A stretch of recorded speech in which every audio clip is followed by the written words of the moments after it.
बिस्मिल्लाहिर्रहमानिर्रहीम। अस्सलाम वालेकुम। कैसे हैं आप सब? उम्मीद है कि सब खैरो आफियत से होंगे। आज मेरे किचन में कोई रेसिपी नहीं बनने जा रही, ना मैं कोई कुकिंग कर रही हूँ, बल्कि आज मैंने चूल्हे की सफाई की वीडियो आप लोगों के साथ शेयर करनी है कि इतने जले हुए चूल्हे को, इतने गंदे चूल्हे को हम किस तरह 10 मिनट में साफ़ कर सकते हैं। बाज़ ख़वातीन तो इतने जले हुए चूल्हे को देखकर परेशान हो जाती हैं और वो चूल्हा कहती है कि हमारे किसी काम का नहीं रहा, क्योंकि इस तरह का चूल्हा तो फिर बहुत मसले पैदा करने शुरू कर देता है। हमें कुकिंग करते हुए बहुत परेशानी होती है। तरह उसका फ्लेम बहुत स्लो हो जाता है, लो हो जाता है, क्योंकि दूध, चाय, हाँ, हर चीज़ उसके ऊपर सालन वगैरह गिर गिर के उसका बर्नर बिल्कुल बंद हो चुका होता है। 9-10 साल पुराना भी चूल्हा है ना, तो वो भी 10 मिनटों में बिल्कुल नया हो जाएगा, ऐसे जैसे हम अभी मार्केट से लेकर आए हैं।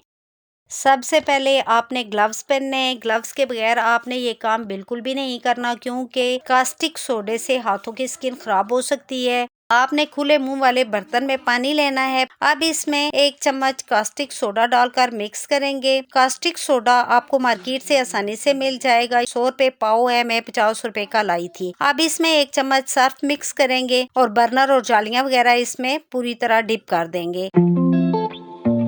इसको मैं 5 से 7 मिनट के लिए डिप कर रही हूँ।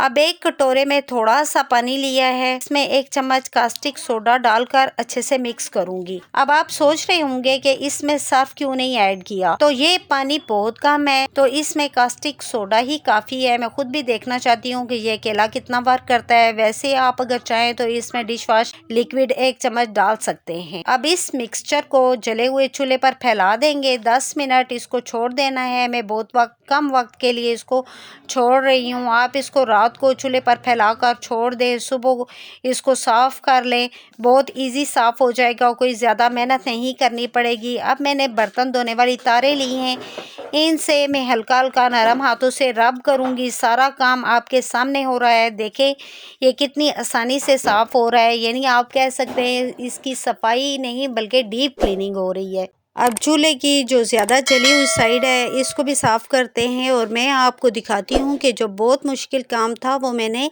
कितनी आसानी से कर लिया है। इस पर भी मुझे कोई ज़्यादा मेहनत नहीं करनी पड़ी, ना मैंने छुरी से खुरचा है, बल्कि खुद ही नरम होकर ज़रा सा रब करने पर ही उतर रहा है। मैंने ये ट्रिक आप लोगों के साथ शेयर की है। अब आपका काम बनता है कि आप इसको आगे शेयर करें ताकि और लोग भी इससे फ़ायदा उठा सकें। अब जले हुए के ऊपर मैं हल्के हाथ से ही तारें रब कर रही हूँ, तो ये आसानी से उतर रहा है। अब मैंने एक कपड़ा लिया है, कपड़े से मैं सारा पानी जज़ब करके कटोरे में निकालती जाऊंगी। आपने भी ऐसे ही करना है, चूल्हे को वॉश नहीं करना है।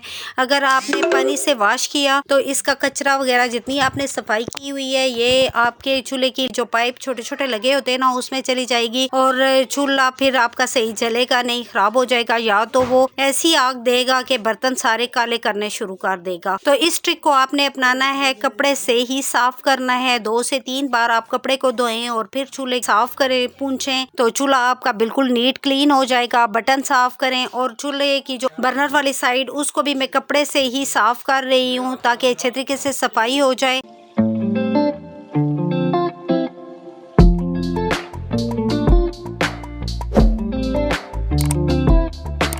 और फिर जालियाँ मैं आपको दिखाती हूँ। जालियों पे मुझे कोई मेहनत नहीं करनी पड़ी। इसका पानी गिरा के मैं आपको दिखाती हूँ कितना कचरा, सालन, चाय, दूध, पानी जो कुछ इसके ऊपर गिरता रहा है, जमता रहा है, वो सारा नरम होकर खुद ब खुद निकल गया है। मुझे कोई हाथ से मेहनत करने की ज़रूरत ही नहीं पड़ी। तो फिर भी मैं तारों से इसकी जालियाँ थोड़ी सी साफ कर लेती हूँ। आपके पास अगर कोई पुराना टूथब्रश है तो आप उससे साफ़ करें, सारे सुराख खुल जाएंगे और आपका चूल्हा फिर अच्छा जलेगा। मैं जलाकर भी आपको दिखाऊंगी। अब मैं इनको पानी से वॉश करती हूँ। वॉश करने के बाद खुश्क करके मैं इसको चूल्हे के ऊपर फिट करती हूँ। माशाल्लाह चूल्हा बहुत अच्छा चमका है, ऐसे लग रहा है जैसे नया है। तो चूल्हा साफ हो तो किचन भी साफ सुथरा नजर आता है। तो इस तरीके पर आप अपने चूल्हे को साफ कर सकती हैं। अगर मेरी वीडियो आप लोगों को पसंद आए तो आप मेरे चैनल को सब्सक्राइब करें, बेल आइकन का बटन जरूर प्रेस कर दिया करें। आप इसका फ्लेम चेक करें, देखें ये किस तरह तेज आग देना शुरू हो गया है। तो इसी के साथ इजाज़त चाहती हूँ। अल्लाह हाफिज़।